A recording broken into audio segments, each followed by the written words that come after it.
Happy New Year, everybody. We're back. It's the first video of 2021, and I'm so excited to be here with Sisian Boghossian, managing partner of Nairian Canada.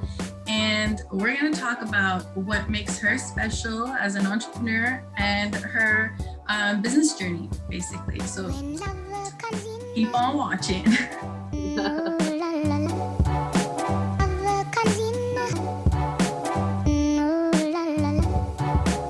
What's up, everybody? Welcome back. I'm Alice, and you're watching on LeLifestyle. And this week, we have Sisian Boghossian, marketing manager of Nairian Canada. I am so excited. Welcome, Sisian. Thank you, Alice. We got our coffees and teas, so guys, get your cup and listen in because we're going to get some amazing insights here. So I think on everyone's mind is, first off, who is Sisian? Well, I was born in Iran, moved to Toronto when I was 12. I've lived in Canada for 22 years now, so I'm giving away my age. I'm 34 years old. I have a background in marketing. I went to school for marketing. I have an MBA in marketing, and I had a corporate job for about 12 years in the consumer electronics industry. So I've worked in distribution and retail and in manufacturing as well. And yeah, that's a little bit about my sort of professional and education. And then on my free time, I mean, I like to read and travel and do some yoga and paint from time to time and love watching soccer. So that's a little bit about my sort of my hobby. What do you paint? Sorry? What kind of art do you paint? A little bit of everything. I sort of usually find like a painting that I like or like inspires me, and then I try to like replicate it in my own way. So that I started doing that, I don't know, about probably like 7-8 years ago, just randomly. I had this really cool t-shirt that had this print on it that I really loved, and I was like, I want to be able to paint that and just keep it. So I just went out and bought a canvas and some brushes and oil paint and acrylic paint, and just randomly start painting. So that's how that came about. That's awesome. Yeah. I love it when people are not exactly how you imagine them to be. Like some people could be super serious on social platforms, but then they're very artistic and creative, and behind the scenes, you're like, oh my God, I never knew that about you. Right. Because I mean, it really depends, right? Like when you are in charge of a brand or you're trying to create a social media presence, you sort of have this idea of like, okay, what's my tone of voice, and is it professional, is it flirty, is it cheeky, and then you try to sort of emulate that with everything you do on social media. And usually with most of the brands, they lean towards the more professional side. And so you see more of the that essence come out in everything they do. So they obviously, not everything about their personality comes out when they do that. Yeah. And that's where we come in with these interviews to find out everything about you. But you kind of touched upon your educational background, and I'm guessing you hadn't decided to go into business whatsoever prior to like Nairian. Honestly, I never thought of myself as an entrepreneur. I am quite sort of risk averse. It just my natural personality. I'm very analytical. I take my time, doing a pros and cons list and really thinking things through. And just the nature of going into, becoming an entrepreneur and going into business, you have to have some level of risk-taking ability. And so that was never really on my radar that I would actually be a business owner or run a business. Because also, there is not just risk, but also, instability that comes with that, right? Like you really are driving the business, and the success of the business is really dependent on you. So whereas if you're working for another company, you know what your check that's coming in every month, how much you're getting paid every month, and you can budget towards that and sort of live, I guess, a more planned out life, rather than if you're an entrepreneur running a business, it's a little bit more up in the air, and you have to be more flexible and go with the flow and be okay with uncertainty, really. Yeah. So do you do anything else besides managing Nairian, or right now that's the main project? So my main project is managing Nairian, and it is a full-time job because it's not just, I mean, when people think, you know, if you're running a business, they just automatically assume it's the social media or the marketing part of the business. But I mean, it's so much more than that. Running a business, something like Nairian Canada, which we basically import all natural skincare made in Armenia. We import it to Canada and then we sell it here. So we have a little bit of a role of a distributor, but we run sort of as a separate entity than Nairian in Armenia. And so everything, we own everything from, you know, forecasting and budgeting to product management to forecasting to marketing to digital marketing to sales to logistics. You know, I mean, it's sort of a 360 view of running the entire business from A to Z. So it's not just, you know, it's not just like, oh, hey, I'm going to go online every day and do a post on Nairian Instagram page, but it's everything else that goes, you know, into that as well. As an example, when we get like a sale online, I'm the one that packages the product, you know, creates a label on Canada Post and then drops it off at the post office. So, I mean, I'm doing everything. So exactly, like we kind of went into it of what's your role at Nairian, but let's just like take a step back because I've heard your story already. I don't know if everyone else has. So how did you come in contact with Nairian? Yeah, so I travel to Armenia fairly often, and so does my family.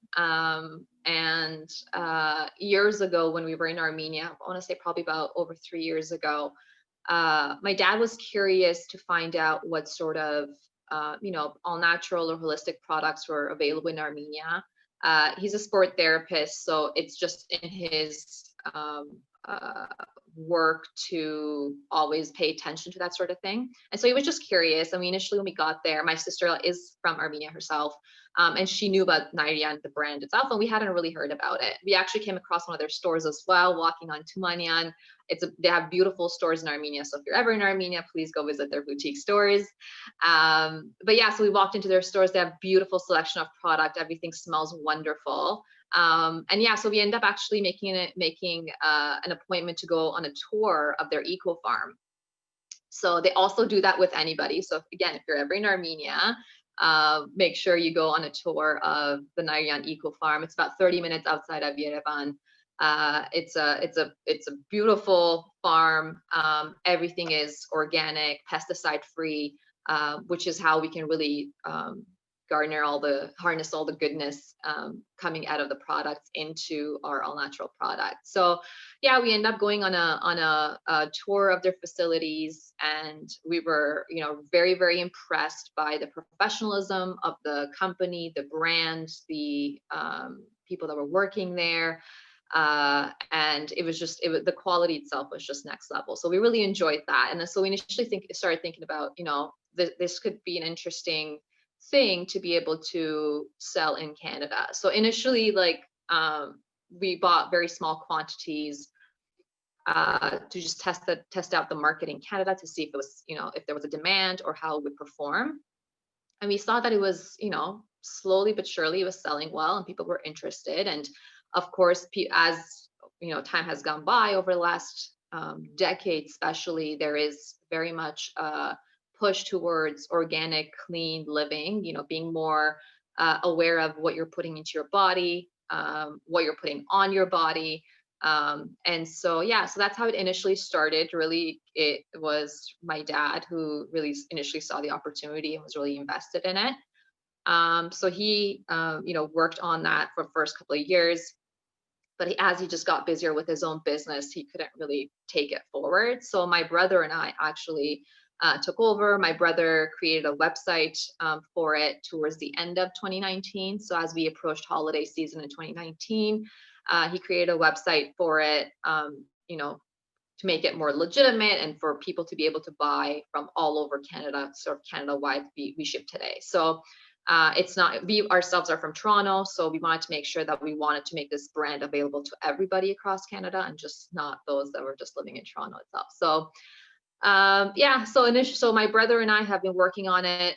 He initially really took over and towards the end of 2019, and then I joined him in the beginning of 2020. As I'd taken a year to travel, I spent about 5 months in Armenia, and in the summer of 2019, and then when I finally got back to Toronto, I took over sort of the marketing portion of the business and the sales. And then, yeah, so it's been sort of go over the past year, really focusing on the business and trying to grow it as best as we can. That's an amazing story, and like such a different approach to business, where most people would think an entrepreneur is someone who has to find a problem and create a solution. That's the general idea, but it's not necessarily creating an item or a product or a service. It's just connecting point A to point B, which is one person to business or one person to another person. What I wanted to go a bit deeper on is your version of Nairian Canada like a franchise? Like, is there a specific look you have to follow? Are there any directives from Armenia, or is just all up to you? So a little bit of both. I mean, there are certain brand guidelines that we have to adhere to. Obviously, the Nairian brand is an international brand. It is sold in Canada, in the US, in Europe, in Russia. So it is all over the world. We are our own entity. However, again, we have to adhere to the brand guidelines and make sure that we sort of keep the authenticity of the look of the brand and stay true to it. But of course, we also have some leeway to do some creative things on our end. I've started creating reels on Instagram as that's become a little bit, more popular over the last few months. So those kinds of things we have the opportunity to do ourselves. We don't always have to go to Armenia, the head office, and say, can you create this for us? So we have the leeway to do that ourselves, but of course, staying true to sort of the look and feel of the brand. Now that we know who you are and what you do basically in your everyday, let's like kind of try to pick your brain and see how like you go about your mindset to personal growth, or if that's anything you decide to follow and be focused on. The easiest question is, do you work on your personal growth? Do you read? And if there are any books you would recommend? When it comes to personal growth, I think, it's a very personal journey for everybody. If you're asking me if I, sit and read, business development books or, how to be an entrepreneur books, no, I don't. And I guess a part of it is because I spent so many years in business school, both as my undergrad and then doing my MBA, that at some point I was like, yeah, I'm done reading business books. But the way I'd like to work on sort of my own personal development, or when it comes to the business, is really to share ideas with like-minded people. So I love talking to other entrepreneurs, other business owners, other young small business owners, understanding their challenges, sharing ideas about, what are you doing? What am I doing? How can we do this better? And sort of sharing learnings and sharing ideas, sharing challenges, and figuring out the best way to move forward, really. So that's the way I sort of deal with personal growth.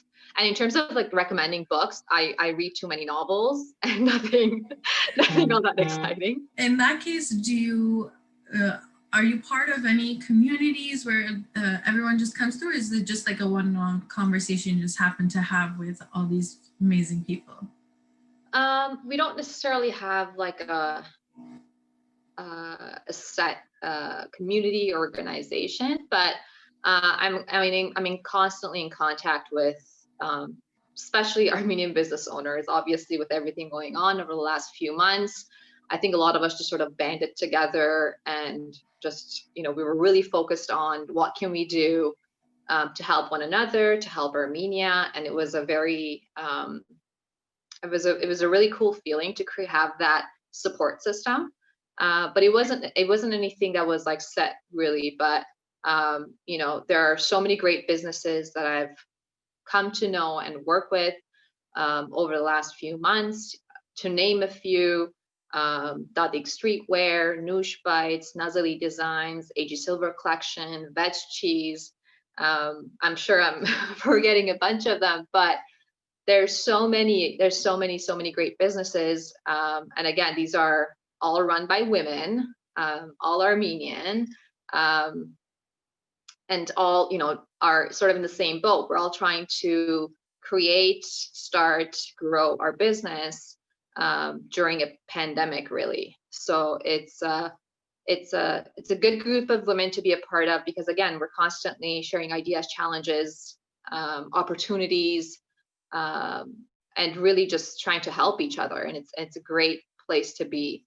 I think I'm very much on the side of, you know, lifting each other up, helping each other as best we can, you know, doing our best to become better, and because we can't do what we're doing alone. And you know, it's not about competition, it's not about, you know, who's doing it better, but it's about how can we make sure that all of us succeed, because there's a place for everybody in sort of the business world and in the economy. And so you know, the way I look at it is your success is my success, just because, you know, we're constantly sharing ideas and doing our best. So do you think this idea of competition is more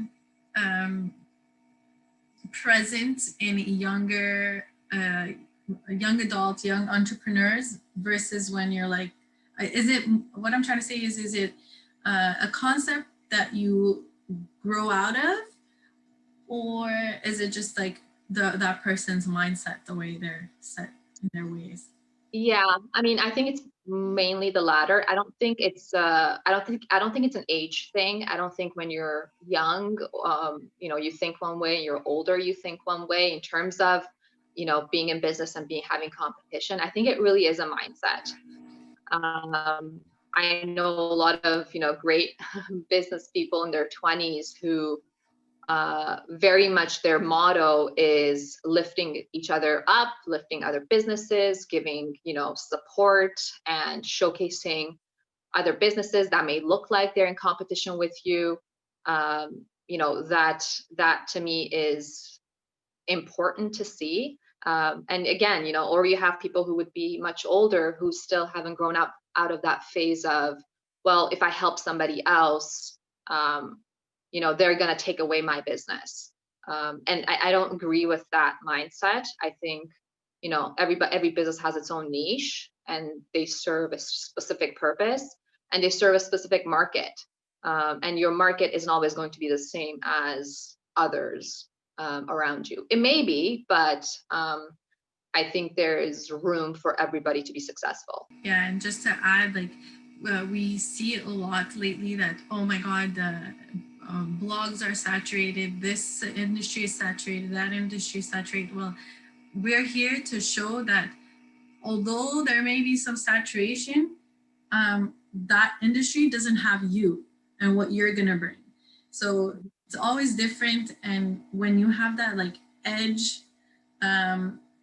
showing that, okay, what I have to bring is a bit different from what everyone else has. Well, whoever your niche is, they're gonna take you in, and they're gonna run with you. So there's no point in thinking that there's competition per se. There's only people that push you to do your best. Right. And there's always, I mean, the idea of competition, it's always going to be there, right? Like whether you decide to not start your business because you're worried about competition around you, there's only always going to be more competition. There's only going to be more business. So whatever you want to do, you should do it now. It's not like if I wait, it'll, you know, there'll be less competition. That's not how that works, right? So, and again, I think it's really focusing on and like having a mindset of, I know what my value proposition is for my business. I know what my niche market is. I know what I'm bringing to the table and what part of the market I'm serving. And so if you know what your mission is, your vision is, what sets you apart from the competition, then there's no reason why you shouldn't be able to succeed. 100% agree. What would you say is your current objective within the Armenian community? Because you mentioned like most of the entrepreneurs or businesswomen you connect with are within our community. Is there a specific objective, or is it more of getting brand awareness for Nairian? So if you're asking about Nairian in general, so the way I look at it is Nairian isn't a brand for Armenians. Nairian is made in Armenia. It's proudly made in Armenia. We love that it's made in Armenia. We love that all the ingredients come from there and the product is made there. It's packaged there. I mean, we love that we're supporting a business that is investing directly in the economy in Armenia. That's definitely what sets us apart versus other brands that are organic that you see in the market in Canada. However, I don't want Nairian to be an Armenian brand only for Armenians, because I truly believe that Nairian, in terms of the quality, the product, the selection, it is on par with international North American brands, and it stands on its own. So I want to make sure that people understand that. And my focus right now is actually growing the Nairian brand in Canada as a whole, in the entire Canadian market. I love that I have a lot of Armenian customers. I truly love that. I love that they're supporting an Armenian brand. But I hope they're supporting an Armenian brand because they really do believe in the quality of the product, and they believe that it's great, and they become repeat customers because of the product itself and how it feels when they put it on, the smell of it, and how, you know, I want that to be the reason, and not necessarily just because it's an Armenian brand. But yeah, like my focus is to grow the brand in general in Canada. And yeah, like I want Canadians to try the brand and become repeat customers, because I do believe of how great it is. But then to answer your question in terms of like the business ladies that I've been chatting with and connecting with, that wasn't necessarily on purpose, because I do have other friends who are Canadian and are business owners as well.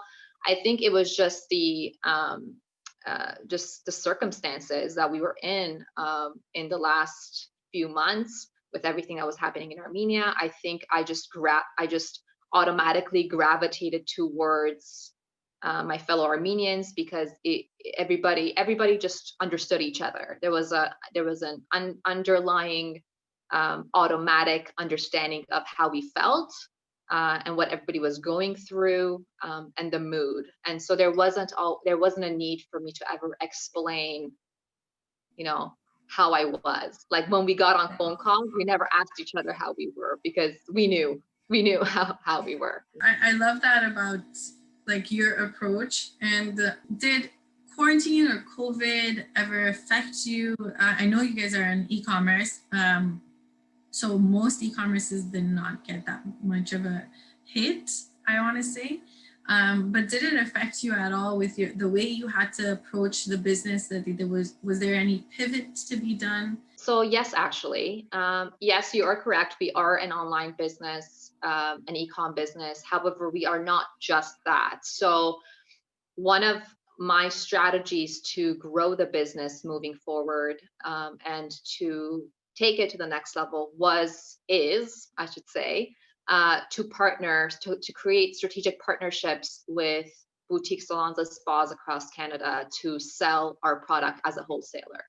And this is a way for me to ensure that I'm increasing and creating brand awareness for the brand, because I know how great the brand is, and I know the moment I put it in front of someone for them to try it, I know that it will be successful. So right now, one of my biggest challenges is people just don't know about me, and I'm trying to figure out how do I combat that. And again, one of the ways I could do that is to make sure that my product is available in as many places as possible for people to see and to hear, and eventually they'll start recognizing the brand if they see it in multiple places. So one of my strategies has been to create partnerships with salons and spas. We currently have a few already in Montreal and Toronto that carry it. And I have been in discussions with many salons and spas across Canada over the last 6 months, I will say. And the challenge with COVID is, again, there was a lot of interest with many people, but everybody is scared and worried, and rightfully so, because they don't know the state of their own business. And obviously we're now in a second lockdown, and a lot of, businesses, salons and spas, are currently within that, within those businesses that are shut down. So from their own perspective, from their own business perspective, obviously they're thinking, I can't invest to bring in a new brand to sell to my customers if my store's closed.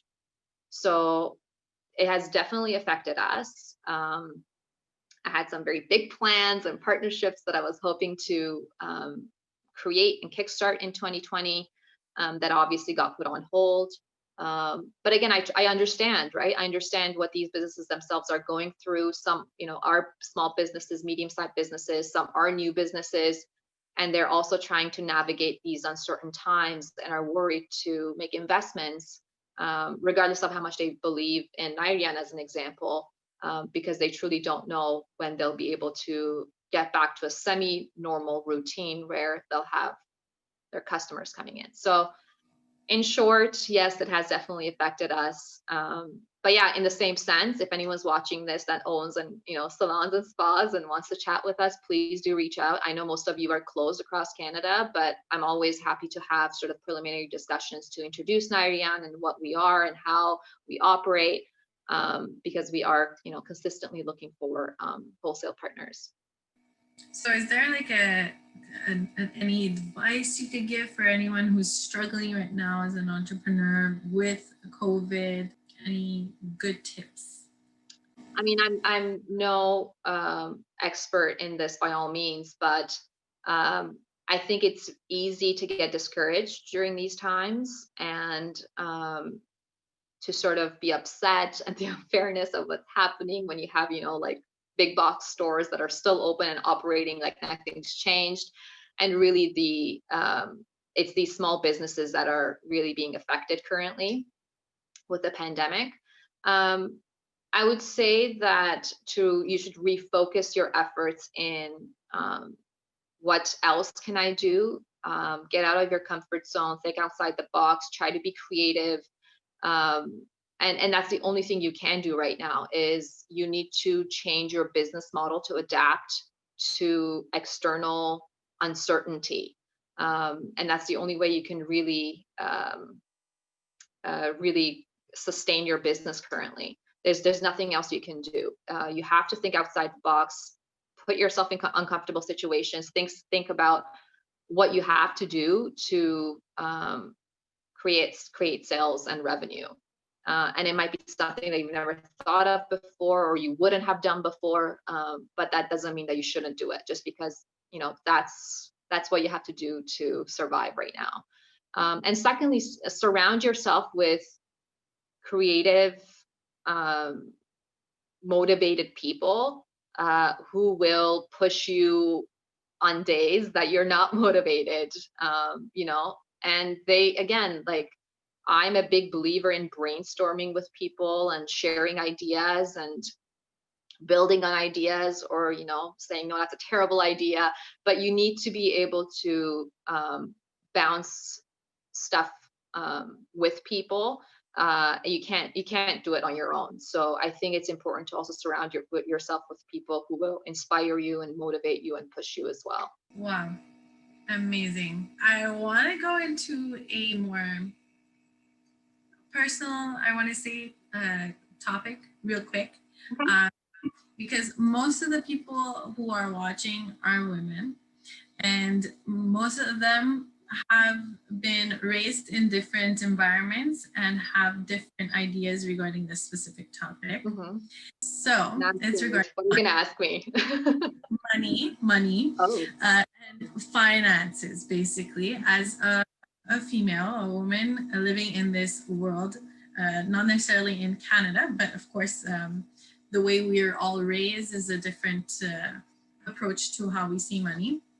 So that's exactly it. Like I would like to know, how were you raised to think about money, and what are your thoughts regarding the way you're raised and the way you manage it now? I started working when I was 16 years old. I started working part-time when I was 16. And I've always had a job ever since. My way of sort of dealing with finances has always been sort of very, I guess, in a logical sense. Again, like I came to Canada when I was 12. I'm an immigrant. My parents are immigrants. Obviously, hardworking, and Canada is filled with a lot of immigrant, hardworking people. And so I've always been on the side of like saving. So I've always worked and I've always saved, just because I know the importance of money, and I've worked hard to earn every dollar that I have. I think it's important to have that mindset. I think that's something that they don't really teach you in school. They don't teach you that in high school. They don't even teach you that in university. So managing finances, for me, it's something so important, and I think it should be part of the curriculum, because they can teach you accounting and how to balance through the balance sheet or income statement, but that means nothing if you don't know the very basic rules of how to manage your finances. And so I've always had that mindset. I put myself through school. I put myself through my undergrad. I put myself through my master's program. And I could do that because I was saving the entire time. And I knew that I've always, again, never liked to rely on my parents, again, just because I knew the struggles that my parents had coming to Canada as an immigrant, and like how hard they work. And so I've always wanted to be able to support myself and be able to stand on my own 2 feet. And that's always been very important for me. And again, same thing, like in life in general, I think it's important to plan ahead. I think it's important to think ahead and make sure that you can always take care of yourself without, thinking that I have somebody else to back me up, or somebody will take care of me if something goes wrong. I've never had that mindset. My mindset has always been, even though I do have those people in my life, I don't want to rely on them. I want to be able to support myself fully. So that's, I guess, one thing in terms of like finances, but I'll also talk a little bit about women in business, and because I think it goes hand in hand, especially in the corporate world, or if you're working, anywhere else. Women always like to sell themselves short. Women always doubt themselves. And they think, can I do this? Can I not? And they take everything very literally. Like I'll give you an example. If and I've done this myself too, like, right? Like if I see a job posting, then I'm like, oh, it's a really cool job, I'm gonna apply for it. And I'll read through the job description and I'll be like, well, I can do 70-80% of this, but that 20-30% I don't do. So should I apply for it or not? Whereas a man would never do that. A man would be like, I know how to do 50% of that. I'm totally qualified. I'll apply for this job right now. They'll say, oh, I like that title, I'm gonna apply without even checking. I think it's important for women to not sell themselves short, to really believe in their capabilities, to know that, you can have doubt. Everybody has doubt, but a lot of people can manage it in the way they present it to the world. So that's one thing. And then of course, when you are in the job, women, sell themselves short when it comes to negotiating, when it comes to money, when it comes to income.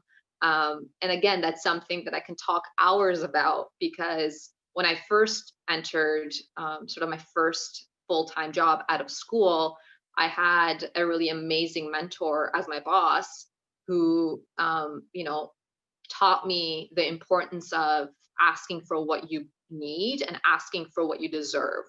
And, you'll never get what you want unless you ask for it.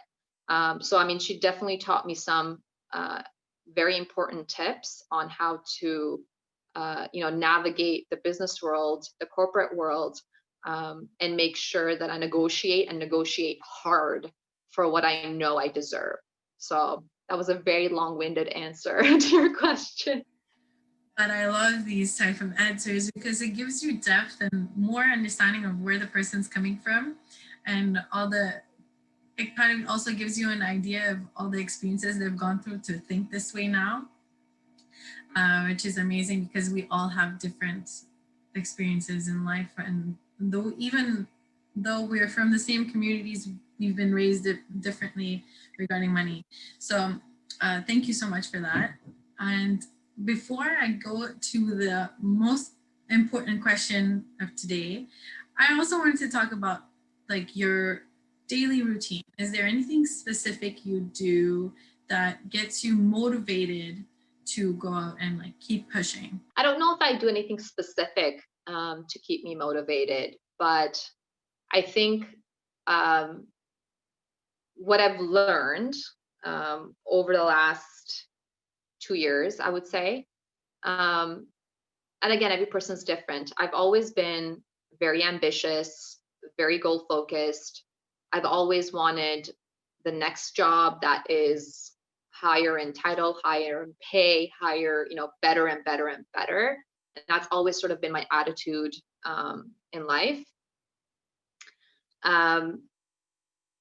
But then I got to a point in my career about 2 years ago where I was feeling quite drained by my daily experiences at work, sort of, what was happening around me. Mental health was definitely an important issue. And I decided that I actually needed a break. And that's very hard for me to admit because, again, I've always been very ambitious and very goal focused. And I've always had a backup plan to my backup plan. So if I was like, I'm quitting a job or I'm leaving this job, I have a better job lined up. And about 2 years ago, for the first time, I didn't have that. I didn't have a job lined up. I didn't have a plan as to what I was going to do, which was very out of character for me and it was very scary for me. And again, that's when you're very scared and uncomfortable, sometimes you learn the most. So yeah, I decided to quit my perfectly good job that was well paying. And I decided that I was going to take a break and travel a little bit. And I did that. And I thought it was going to, possibly take me about 6 months. But I ended up traveling for a full year. I ended up living in Armenia for about 5 months, working and volunteering. I ended up living in LA for about 5 months. And then did some traveling in general with some friends over the year. And then, of course, I ended up back in Toronto about a year ago, and then COVID hit.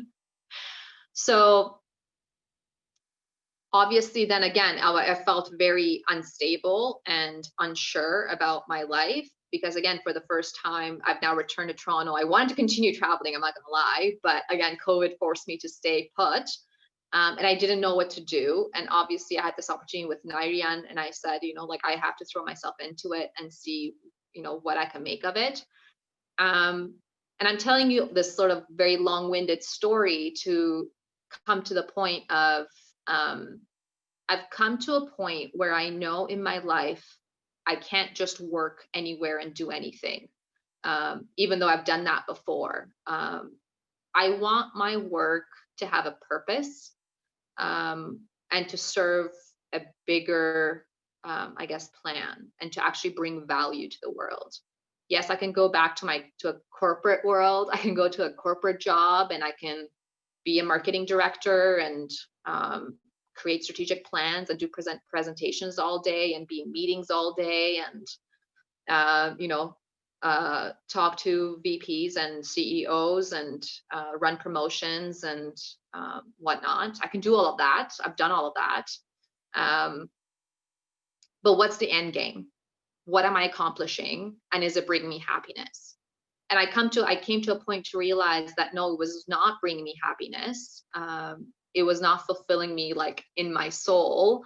And so if it's not doing that, then what am I doing? And with Nairian, for the first time, I should say one of the first times, because I also did very meaningful work in Armenia and I really love that. But I know what I'm doing is making an impact. I know that what I'm doing every day makes a direct contribution to the economy in Armenia. And that for me is priceless, because I know the better I work, the harder I work, the more sales I have, the more I can purchase from Armenia, the more they can create products, the more they can hire more people and pay them better. And so it comes full circle. And that in itself is enough of a motivation for me to get up every day and do what I do and think up ways that I can grow the business. Because it's not about money anymore. Like I've worked all my life, I'm comfortable. And it's not about better pay anymore for me, because I can make money, but is it really gonna make me happy? Maybe. But it wasn't making me happy personally. So yeah, like for me, the motivation comes from, I know that my work every day has a bigger purpose and serves a purpose, and that I'm actually making a difference. And that for me makes me happy. Wow. Just like just okay, and so to wrap this all up with the most important question of all, what is the best advice you've ever been given? Wow. Business advice I've ever been given, or just in general? In general. It's a hard one. I mean, there's so many things. I think what I've come to learn over the last few years is to trust your gut. And it's not necessarily like a revolutionary idea, but because I'm a very much an analytical person, and I like to I overthink things. I, make lists, and I'm like good or bad. And, I sometimes forget to listen to that inner voice that is telling me what I should do. And I think the more you create space, mental space, clear your head, to give yourself, your inner thoughts, the opportunity to come forth, I think you'll have answers to questions that you thought you didn't know the answer to. And so I am doing everything I can to lean more and more into trusting my gut every day, and with anything, not just business, my personal life, anything. I think it's important to listen to your gut and trust that gut, because it's telling you something every time you have a decision to make. And the more you shut off the noise around you, the better you can sort of hear that inner voice. I love that. Well, a lot of us are still in our heads, in our minds, but most of the decision comes, like if it's something that's meant to happen, that emotion or jerk reaction always comes from our gut. And sometimes we try to push it down because our mind thinks otherwise, or is programmed to think otherwise. Right. So I love that. Trust your gut, everybody. Thank you so much, Sisian. This was such an insightful, amazing conversation we had. I hope everyone who's watching got to take away many, many cool golden nuggets that you could apply throughout your day, or just like see the world in a different perspective.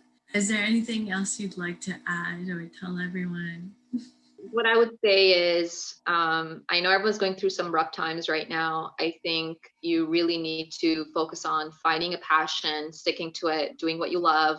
Life is too short to sort of be stuck in this hamster wheel of life. And many of us have been there and been stuck there.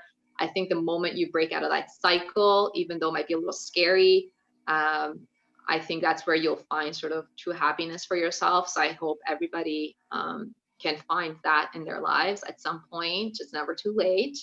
And then lastly, yeah, like a little plug, go to our website, check out our products, go to our Instagram page, check out our products. We have, you know, everything from skincare to body care to hair care to soaps and everything. We've got a bunch of things. They're all great. It's all natural. I can attest to the fact of how great they are. I am not biased. Me too. Definitely. Me too. Me too. Definitely not biased at all. But yeah, I mean, check us out. If you have questions, let me know. I'm really quick with answering anything, any questions online. But yeah. She really is. DMs are always open. They are. Just so everyone knows where to go, it's nairian.ca. I'll link it in the description below. And what's the Instagram? Nairian_Canada. _Canada. Awesome. Thank you so much for being here with us. This was an amazing conversation and very insightful. Just keep doing what you're doing because it's so awesome. And we just want to see your growth, your journey more and more and be proud of you. Thanks so much, Alice. Thank you for having me and having this chat. Yeah, I mean, I hope people watch and get, you know, inspired. And, you know, I mean, we're all trying to help each other grow. And I very much believe in investing in women and investing in the growth for women and when it comes to business. So if anybody has any questions ever about anything, reach out to me, reach out to Alice. Thank you again. So guys, if you got any value from this video, please like, subscribe, and share it with a friend so they could get the same value out of it. Don't forget to check out nairian.ca and their Instagram, Nairian_Canada, and definitely hit that follow button. All right, guys, we post videos every Wednesday, so don't forget to subscribe. Bye. Bye.